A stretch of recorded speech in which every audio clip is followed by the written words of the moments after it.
नमस्कार। देश के सबसे बड़े न्यूज नेटवर्क TV9 पर आप देख रहे हैं देश का सबसे बड़ा बुलेटिन न्यूज टॉप 9। आपके साथ मैं हूं करुणा शंकर शर्मा। इसमें हम आपको दिखाते हैं देश दुनिया की सभी बड़ी खबरें। न्यूज टॉप 9 में सबसे पहले बात किसानों के आंदोलन की। किसान क्रांति के 20वें दिन क्या है दिल्ली बॉर्डर का हाल? किन किसान संगठनों ने किया कृषि कानूनों का समर्थन? किसान आंदोलन को लेकर क्यों आमने सामने है कैप्टन अमरिंदर सिंह और अरविंद केजरीवाल? आप देखिए न्यूज टॉप 9 किसान क्रांति में। कृषि कानून को वापस लेने की मांग को लेकर किसानों के आंदोलन का आज 20वां दिन है। भारतीय किसान यूनियन के नेता राकेश टिकैत ने आंदोलन को रोकने की किसी कोशिश को लेकर चेतावनी दी है। टिकैत ने कहा है कि किसानों की ट्रॉलियों को अगर रोका जाएगा तो आगे रास्ता भी रोका जाएगा। हमें कुछ कहेंगे तो अब थानों में जानवर बंधेंगे। सोमवार को उत्तर प्रदेश, केरल, तमिलनाडु, तेलंगाना, बिहार और हरियाणा के 10 किसान संगठनों ने केंद्रीय कृषि मंत्री नरेंद्र सिंह तोमर से मुलाकात की। इन सभी संगठनों ने सरकार के कृषि कानून का समर्थन करते हुए कहा कि नया कानून किसानों के हित में है। हरियाणा और उत्तराखंड के किसान गुट कानून का पहले ही समर्थन जता चुके हैं। किसान आंदोलन के बीच हरियाणा के बीजेपी सांसदों और विधायकों के प्रतिनिधि मंडल ने केंद्रीय कृषि मंत्री नरेंद्र सिंह तोमर से मुलाकात कर कृषि कानून का समर्थन जताया। सांसदों विधायकों के प्रतिनिधि मंडल ने पंजाब और हरियाणा के बीच सतलज यमुना लिंक के पानी विवाद को भी नरेंद्र सिंह तोमर से सुलझाने की अपील की। हरियाणा के डिप्टी सीएम और जेजेपी के नेता दुष्यंत चौटाला ने एक बार भरोसा जताया है कि कृषि कानून को लेकर विरोध कर रहे किसान जल्द सरकार के साथ बातचीत करेंगे और सब मिलजुल कर इसका समाधान निकालेंगे। उन्होंने कहा कि कृषि मंत्री और गृह मंत्री लगातार किसानों की मांग पर चर्चा कर रहे हैं। किसान आंदोलन को लेकर दिल्ली और पंजाब के सीएम के बीच ट्विटर वॉर शुरू हो गई है। केजरीवाल ने अमरिंदर सिंह पर आरोप लगाया है कि उन्होंने अपने बेटे के ईडी केस के लिए केंद्र से समझौता कर लिया। वहीं अमरिंदर ने केजरीवाल के आरोपों को खारिज करते हुए कहा है कि हर पंजाबी जानता है कि वो ईडी या दूसरे मामलों से नहीं डरते। राजस्थान के शाहजहांपुर में किसानों के आंदोलन में कम्युनिस्ट पार्टी भी शामिल है। पहले ये कहा जा रहा था कि ये सिर्फ किसानों का आंदोलन है। कम्युनिस्ट पार्टी के झंडे और कार्यकर्ता यहाँ दिखाई दिए। कम्युनिस्ट पार्टी के विधायक बलवंत पुनिया खाना बनाते नजर आए। हरियाणा बॉर्डर पर रोक की वजह से ये लोग दिल्ली नहीं आ पा रहे हैं। किसानों के आंदोलन को लेकर मध्य प्रदेश के कृषि मंत्री कमल पटेल ने विवादित बयान दिया है। उज्जैन में हो रहे किसान सम्मेलन में शामिल होने पहुंचे कमल पटेल ने कहा, अचानक नए किसान संगठन मशरूम की तरह उगाए हैं। ये देशद्रोही विदेशी शक्तियों पर पलने वाले किसान संगठन हैं। ऐसे लोगों को विपक्षी दल भी समर्थन दे रहे हैं। किसानों के आंदोलन को देखते हुए उत्तर प्रदेश में पुलिस प्रशासन अलर्ट है। आंदोलन में उपद्रवी शामिल होकर अपने हितों को साधने की कोशिश कर सकते हैं। लखनऊ जोन की आईजी लक्ष्मी सिंह ने बताया कि उपद्रवियों से सख्ती से निपटने के आदेश दिए गए हैं। नेपाल की सीमा से सटे लखीमपुर खीरी में भी अतिरिक्त पुलिस बल की तैनाती की गई है। किसान आंदोलन को लेकर एक दिन उपवास के दौरान कल दिल्ली यूपी के बॉर्डर गाजीपुर पर गुरप्रीत सिंह नाम के किसान का करीब 1.5 लाख रुपए का फोन चोरी हो गया। यूपी के पूरनपुर के रहने वाले गुरप्रीत सिंह के पास आईफोन था। गुरप्रीत ने कहा उन्होंने अपने खून पसीने की कमाई से फोन लिया था, जिसे भी मिले वो वापस लौटा दे। आज गुजरात को क्या सौगात देंगे प्रधानमंत्री नरेंद्र मोदी? क्यों बढ़ाई गई शुभेंदु अधिकारी की सुरक्षा? गोवा से बीजेपी के लिए क्या खुशखबरी आई है? आप देखिए न्यूज टॉप 9 राष्ट्र। प्रधानमंत्री नरेंद्र मोदी आज गुजरात के कच्छ दौरे पर जा रहे हैं। पीएम मोदी विकास की कई योजनाओं की आधारशिला रखेंगे। 10 करोड़ लीटर क्षमता वाले वाटर प्लांट के साथ हाइब्रिड रिन्यूएबल एनर्जी पार्क और ऑटोमेटेड मिल्क प्रोसेसिंग और पैकेजिंग प्लांट का भी शिलान्यास करेंगे। डिसैलिनेशन प्लांट के जरिए 8 लाख से ज्यादा लोगों के लिए पानी की सप्लाई होगी। पश्चिम बंगाल में बीजेपी अध्यक्ष जेपी नड्डा और राज्य के बीजेपी प्रभारी कैलाश विजयवर्गीय के काफिले पर हमले के बाद केंद्र सरकार ने कैलाश विजयवर्गीय की सुरक्षा बढ़ा दी है। कैलाश विजयवर्गीय को अब बुलेट प्रूफ कार भी दी गई है। उन्हें पहले से जेट श्रेणी की सुरक्षा मिली हुई थी। ममता बनर्जी के खिलाफ बगावत कर रहे मंत्री पद से इस्तीफा देने वाले शुभेंदु अधिकारी की सुरक्षा केंद्र सरकार ने बढ़ा दी है। शुभेंदु को जेट कैटेगरी की सुरक्षा के साथ बुलेट प्रूफ कार दी गई है। शुभेंदु जल्द ही बीजेपी में शामिल हो सकते हैं। माना जा रहा है कि 19 दिसंबर को गृह मंत्री अमित शाह के बंगाल दौरे के दौरान वो बीजेपी में शामिल हो सकते हैं। पश्चिम बंगाल में बीजेपी और टीएमसी के बीच आर पार की लड़ाई चल रही है। बीजेपी नेता शांतनु बसु ने दक्षिणी दिनाजपुर में चुनावी सभा को संबोधित करते हुए कहा, हमारी सरकार बनने के बाद अगर बीजेपी कार्यकर्ता को कोई मारेगा तो मारने वाला भी रोड हादसे में मारा जाएगा, जैसे यूपी और बिहार में होता है। पश्चिम बंगाल में ममता बनर्जी के खिलाफ टीएमसी में विरोध की आवाज तेज होने लगी है। आसनसोल के मेयर जितेंद्र तिवारी ने अपनी ही पार्टी की सरकार के खिलाफ बड़ा आरोप लगाते हुए कहा है कि बंगाल में बिना घूस और भ्रष्टाचार के कोई काम नहीं होता। उन्होंने अपनी ही सरकार पर विकास के कार्यों को रोकने का आरोप लगाया है। प्रधानमंत्री नरेंद्र मोदी और बांग्लादेश की पीएम शेख हसीना के बीच 17 दिसंबर को एक वर्चुअल शिखर सम्मेलन आयोजित किया जाएगा। इस दौरान दोनों नेता द्विपक्षीय संबंधों पर विस्तार से बातचीत करेंगे। इसके अलावा कोरोना महामारी समेत दूसरे अहम मुद्दों पर भी चर्चा की जाएगी। हैदराबाद के निकाय चुनाव में भारी सफलता के बाद बीजेपी को गोवा के जिला पंचायत चुनाव में बड़ी जीत मिली है। जिला पंचायत की 49 सीटों में से बीजेपी ने 32 सीटों पर कब्जा किया है। कांग्रेस को महज 4 सीटें मिली है। हाल ही में बीजेपी ने राजस्थान पंचायत चुनाव में शानदार जीत हासिल की थी। देश के सबसे बड़े अस्पताल दिल्ली के एम्स में 5000 नर्स अचानक अनिश्चितकालीन हड़ताल पर चले गए हैं। नर्स यूनियन ने कहा, कोरोना काल से पहले उनके वेतन बढ़ोतरी समेत 23 मांगों को मानने का भरोसा मिला था, लेकिन अब सरकार अपने वादे से मुकर रही है। एम्स के डायरेक्टर ने नर्सों से हड़ताल खत्म करने की अपील की है। जम्मू कश्मीर, उत्तराखंड, हिमाचल में हो रही बर्फबारी से मैदानी इलाकों में ठंडी हवाओं से ठिठुरन बढ़ने लगी है। लद्दाख में भारी बर्फबारी हुई है, जिससे तापमान काफी नीचे गिर गया है। अगले 4 दिनों में 8 राज्यों में 3 से 5 डिग्री पारा लुढ़केगा। दिल्ली, बिहार समेत पूर्वोत्तर राज्यों में कोहरे से मुश्किल बढ़ सकती है। अब कहां पर चुनाव लड़ने की तैयारी में हो वैसी कंगना रनौत की नई परेशानी क्या है और जम्मू श्रीनगर में कब से दौड़ेगी मेट्रो? आप देखिए न्यूज़ टॉप 9 देश प्रदेश। महाराष्ट्र विधानसभा में आज शक्ति बिल पर चर्चा होगी। शक्ति बिल में 15 दिन में जांच और 30 दिन में सुनवाई पूरी करने का प्रावधान है। बिल में रेप के दोषियों को फांसी की सजा और 10 लाख रुपए तक का जुर्माना लगाने का प्रावधान है। अयोध्या में राम मंदिर के 1200 खंभे बनाने को लेकर कमेटी आज अपनी रिपोर्ट सौंपेगी। ये कमेटी आईआईटी दिल्ली के पूर्व डायरेक्टर वीएस राजू की अध्यक्षता में पिछले हफ्ते बनाई गई थी। इसमें 8 टॉप इंजीनियर और कंस्ट्रक्शन एक्सपर्ट शामिल हैं। मंदिर की रिटेनिंग वॉल का काम भी इसी महीने शुरू हो सकता है।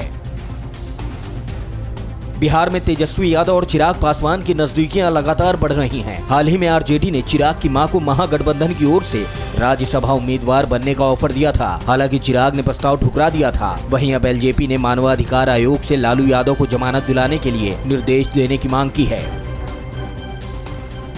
कंगना से जुड़े ऋतिक रोशन के पुराने केस को मुंबई दिल्ली पुलिस ने क्राइम इंटेलिजेंस यूनिट को ट्रांसफर कर दिया है। ऋतिक के वकील की मांग पर यह फैसला लिया गया है। ऋतिक ने 2016 में इंटरनेट पर स्टॉक करने के मामले में शिकायत दर्ज कराई थी। वहीं कंगना ने निशाना साधते हुए कहा है कि छोटे से अफेयर के लिए कब तक रोएगा।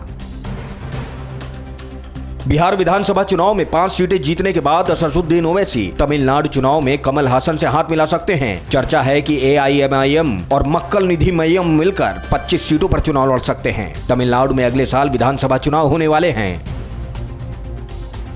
बिहार के बेगूसराय में बदमाशों के हौसले बुलंद हैं। थाने से महज 200 गज की दूरी पर 4 नकाबपोश बदमाशों ने उत्कर्ष स्मॉल फाइनेंस बैंक से करीब 7 लाख रुपए लूट लिए। बदमाशों ने हथियार के दम पर वारदात को अंजाम दिया और इसके बाद फरार हो गए। पुलिस 4 बदमाशों की तलाश में जुट गई है। यूपी के मुजफ्फरनगर में एक राष्ट्रीय स्तर की महिला खिलाड़ी से रेप का मामला सामने आया है। महिला खिलाड़ी ने अपने रिश्तेदार पर ब्लैकमेल कर 6 साल से रेप करने का आरोप लगाया है। पुलिस ने रिश्तेदार समेत 3 आरोपियों के खिलाफ केस दर्ज कर जांच शुरू कर दी है। जम्मू और श्रीनगर में जल्द ही मेट्रो दौड़ती नजर आएगी। Jammu light rail system 23 kilometre लंबा होगा। इसमें बाना तालाब और बाड़ी ब्राह्मण के बीच 22 स्टेशन होंगे। वहीं Srinagar light rail system 25 kilometre लंबा होगा। इसमें 12.5 किलोमीटर के 2 भाग होंगे। दोनों में ही 12 स्टेशन होंगे। जम्मू कश्मीर में भारी बर्फबारी के बीच गुलमर्ग के विंदर स्पोर्ट्स इवेंट का आयोजन किया गया। कार्यक्रम में snowmobile racing, snow tube race, ATV bike race समेत कई कंपटीशन हुए। इसमें लोगों ने बढ़ चढ़कर हिस्सा लिया। इस इवेंट का आयोजन पर्यटन विभाग ने किया था। अमेरिका में किसे लगी कोरोना वैक्सीन की पहली वैक्सीन और वैक्सीन पर रूस का दावा क्या है? ब्रिटेन में कब तक मिलेगी वैक्सीन? कोरोना वैक्सीन से जुड़ी बड़ी खबरें कौन सी हैं? न्यूज़ टॉप 9 वैक्सीन रिपोर्ट में। अमेरिका में वैक्सीनेशन शुरू हो गया है। कोरोना का पहला टीका श्वेत नर्स सैंड्रा लिंडसे को लगाया गया। राष्ट्रपति डोनाल्ड ट्रंप ने इसकी जानकारी सोशल मीडिया पर दी है। उन्होंने कहा है कि अमेरिका और पूरी दुनिया को बधाई। अमेरिका में पहले फेज में हेल्थ वर्कर्स को कोरोना वैक्सीन दी जा रही है। कोरोना वैक्सीनेशन के लिए केंद्र ने राज्यों को गाइडलाइंस भेजी है। इसके मुताबिक पहले से रजिस्टर्ड लोगों को ही वैक्सीन दी जाएगी। गाइडलाइंस में कहा गया है कि हर दिन एक बूथ पर 100 से 200 लोगों को कोरोना का टीका लगाया जाएगा। वैक्सीनेशन के बाद आधे घंटे तक रिएक्शन का पता लगाने के लिए मॉनिटरिंग होगी। देश में कोरोना वैक्सीनेशन की तैयारियां जोरों पर हैं। जिन राज्यों में 50 से ज्यादा साल के डायबिटीज और हाई बीपी के मरीज हैं, वहां ज्यादा वैक्सीन दी जा सकती है। ऐसे में सबसे बड़ा राज्य होने की वजह से यूपी को सबसे ज्यादा कोरोना की वैक्सीन दी जाएगी। इसके बाद महाराष्ट्र का नंबर आता है। रूस ने अपनी कोरोना वैक्सीन को लेकर बहुत बड़ा दावा किया है। उसके मुताबिक उसकी वैक्सीन स्पुतनिक वी 91.4% असरदार पाई गई है। टीका लगाने जाने के 21 दिन बाद तैयार किए गए डेटा के आधार पर रूस ने ये बात कही है। इस बीच बहरीन ने चीन की फार्मा कंपनी सिनोफार्म की वैक्सीन को मंजूरी दे दी है। कोरोना वैक्सीन को लेकर ब्रिटेन से एक अच्छी खबर आई है। यहाँ क्रिसमस से पहले ऑक्सफोर्ड की वैक्सीन जारी हो सकती है। रिसर्चर्स का कहना है कि ब्रिटेन में क्रिसमस से पहले ऑक्सफोर्ड यूनिवर्सिटी की कोरोना वैक्सीन जारी होने की बहुत ज्यादा संभावना है। कनाडा में कोरोना वैक्सीन की पहली खेप पहुंच गई है, जिसे 14 जगहों पर भेजा जाएगा। सबसे पहले क्यूबेक राज्य में टीका लगाया जाएगा। कनाडा में अमेरिका की फाइजर और जर्मनी की बायोएनटेक कंपनी की कोरोना वैक्सीन को मंजूरी दे दी गई है। इजराइल के प्रधानमंत्री बेंजामिन नेतन्याहू 5 दिन के लिए आइसोलेट हो गए हैं। वे कोरोना पॉजिटिव शख्स के संपर्क में आए थे। इसके पहले मार्च में नेतन्याहू खुद कोरोना संक्रमित हो गए थे। इजराइल में कोरोना के 3.5 लाख से ज्यादा मामले हैं, जबकि अब तक 3000 से ज्यादा लोग दम तोड़ चुके हैं। कोरोना काल के बीच उत्तराखंड में आज से कॉलेज और यूनिवर्सिटी को फिर से खोला गया है। शिक्षा विभाग ने कोरोना गाइडलाइंस का पूरी तरह से पालन करने को कहा है। कोरोना वायरस की वजह से उत्तराखंड में करीब 10 महीने से कॉलेज और यूनिवर्सिटी बंद थी। कोरोना वायरस की वजह से हिमाचल प्रदेश सरकार ने बड़ा फैसला लिया है। हिमाचल के 4 जिला शिमला, कुल्लू, कांगड़ा और मंडी में 5 जनवरी तक नाइट कर्फ्यू जारी रहेगा। इसके साथ ही इन चारों जिलों में नए साल का जश्न मनाने की भी इजाजत नहीं होगी। और चलिए बात करते हैं चीन पाकिस्तान के। इमरान को अब विपक्ष ने क्या अल्टीमेटम दिया है? पाकिस्तान आर्मी को इमरान ने किस योजना का नियंत्रण सौंपा है? और चीन के जासूसी नेटवर्क के खुलासे पर क्यों मच गया हड़कंप? आप देखिए बड़ी खबरें न्यूज़ टॉप 9। चीन पाकिस्तान साजिश में। पाकिस्तान में इमरान खान सरकार की मुश्किलें बढ़ती जा रही हैं। विपक्षी गठबंधन पीडीएम ने लाहौर की रैली के बाद इस्लामाबाद मार्च का ऐलान किया है। विपक्ष ने कहा है कि इमरान सरकार 31 जनवरी तक इस्तीफा दे दे। पीडीएम के नेताओं ने कहा है कि अगर इमरान सरकार 31 जनवरी तक इस्तीफा नहीं देती तो लॉन्ग मार्च निकालेंगे। पाकिस्तान के प्रधानमंत्री इमरान खान ने लाहौर में हुई पाकिस्तानी डेमोक्रेटिक मूवमेंट की रैली को फ्लॉप शो करार दिया। इमरान ने कहा है कि विपक्ष राजनीतिक स्वार्थ पूरा करने के लिए कोरोना संक्रमण के दौरान लोगों की जिंदगी को खतरे में डाल रही है।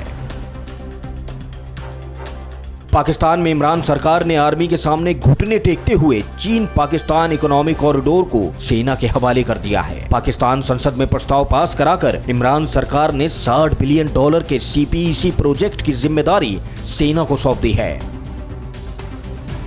भारतीय आर्मी चीफ एमएन नरवणे की यूएई और सऊदी अरब के दौरे को लेकर पाकिस्तान में हंगामा मचा है। दोनों देशों में नरवणे के शानदार स्वागत के बाद विपक्षी नेताओं ने इमरान खान सरकार पर निशाना साधा है। विपक्ष ने इमरान पर आरोप लगाया है कि उसकी गलत विदेश नीति के कारण सऊदी अरब और यूएई भारत के दोस्त बन गए हैं। वॉशिंगटन में बांग्लादेश से जुड़े लोगों ने पाकिस्तान के दूतावास के बाहर प्रदर्शन किया। प्रदर्शन कर रहे लोगों ने 1971 में बांग्लादेश में पाकिस्तान की तरफ से किए गए नरसंहार के लिए माफी मांगने और दोषियों को सजा दिलाने की मांग की है। प्रदर्शन के दौरान नाराज लोगों ने पाकिस्तान के खिलाफ नारेबाजी भी की। चीन के जासूसी कार्यक्रम को लेकर बड़ा खुलासा हुआ है। दुनिया की टॉप रक्षा कंपनियों ने चीन की कम्युनिस्ट पार्टी से जुड़े 2 मिलियन से ज्यादा लोग काम करते हैं। इन रक्षा कंपनियों के पास कई अहम सूचनाएं और कॉन्ट्रैक्ट हैं। लीक हुए एक दस्तावेज के जरिए ऑस्ट्रेलिया को भी ये जानकारी मिली है। जासूसी पर खुलासे से चीन बौखलाया हुआ है। चीन ने कहा है कि कम्युनिस्ट पार्टी के सदस्यों को लेकर जो खुलासा किया गया है वो गलत है। चीन का कहना है कि असंतुष्टों की मदद से अमेरिका और उसके सहयोगी चीन को बदनाम करने की साजिश रच रहे हैं। सैटेलाइट इमेज से पता चला है कि चीन और पाकिस्तान अपने वॉर एक्सरसाइज में किन विमानों का इस्तेमाल कर रहे हैं। चीन जहां 4th जनरेशन के विमान J-11, J-10 इस्तेमाल कर रहा है, वहीं पाकिस्तान 3rd जनरेशन के विमान F-7, मिराज 5 और JF-17 का इस्तेमाल कर रहा है। समंदर में भारत की ताकत बढ़ाने के लिए कोलकाता में 17A स्टेल्थ फ्रिगेट युद्धपोत को लॉन्च किया गया। इस दौरान LAC के हालात पर CDS बिपिन रावत ने कहा कि देश की सुरक्षा के लिए हमारी सेना जमीन, हवा और महासागर में हर चुनौती से निपटने के लिए तैयार है। रावत ने कहा, तीनों ही जगह हम दुश्मन का मुंहतोड़ जवाब देंगे। परमाणु करार पर ईरान ने अमेरिका को आखिर क्या कहा? अमेरिका ने ईरान के किन अफसरों पर लगाया बैन और तुर्की ने अमेरिकी बैन पर क्या रिएक्शन दिया है? बड़ी खबरें आप देखिए news top 9 world battle ground में। ईरान के राष्ट्रपति हसन रूहानी ने कहा है कि उनका देश बैलिस्टिक मिसाइल प्रोग्राम को लेकर अमेरिका के साथ कोई समझौता नहीं करेगा। रूहानी ने कहा है कि बाइडेन अगर 2015 के परमाणु करार को लागू करना चाहते हैं तो समझौतों की शर्तों में कुछ और नहीं जोड़ा जाएगा। ईरान अपने मिसाइल प्रोग्राम को लेकर कोई समझौता नहीं करेगा। ईरान के राष्ट्रपति हसन रूहानी ने इजराइल पर जंग भड़काने की साजिश करने का आरोप लगाया है। रूहानी ने कहा कि परमाणु वैज्ञानिक मोहसिन फखरी जाहिद की हत्या जंग भड़काने के लिए कराई गई है। रूहानी ने आरोप लगाया कि इजराइल ट्रंप के आखिरी दिनों में ईरान के खिलाफ युद्ध छेड़ने की तैयारी में है। अमेरिका की तरफ से परमाणु हथियार लाने में सक्षम बॉम्बर B-52 को मिडिल ईस्ट में भेजे जाने पर ईरान ने तल्ख प्रतिक्रिया दी है।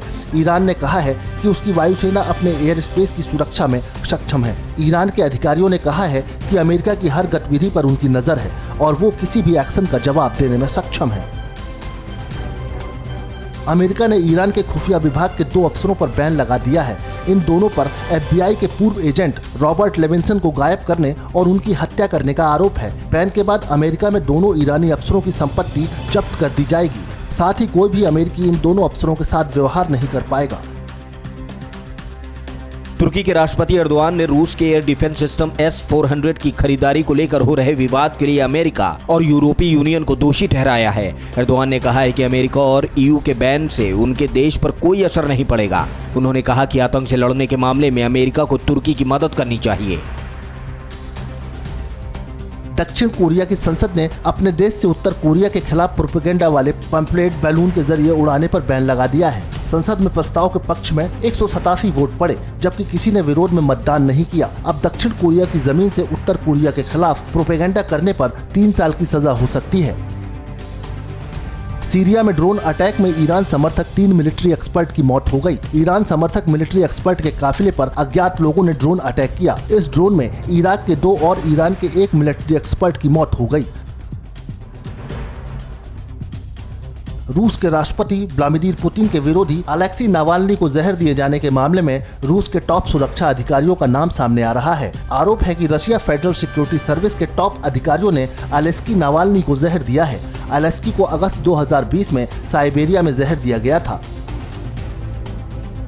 तुर्की में कोरोना के बढ़ते संक्रमण को रोकने के लिए 5 दिनों का कर्फ्यू लगाने का ऐलान किया गया है। राष्ट्रपति एर्दोआन ने 31 दिसंबर से 4 जनवरी तक कर्फ्यू लगाने का ऐलान किया है। 31 दिसंबर को रात 9 बजे से 4 जनवरी की सुबह 5 बजे तक तुर्की में सब कुछ बंद रहेगा।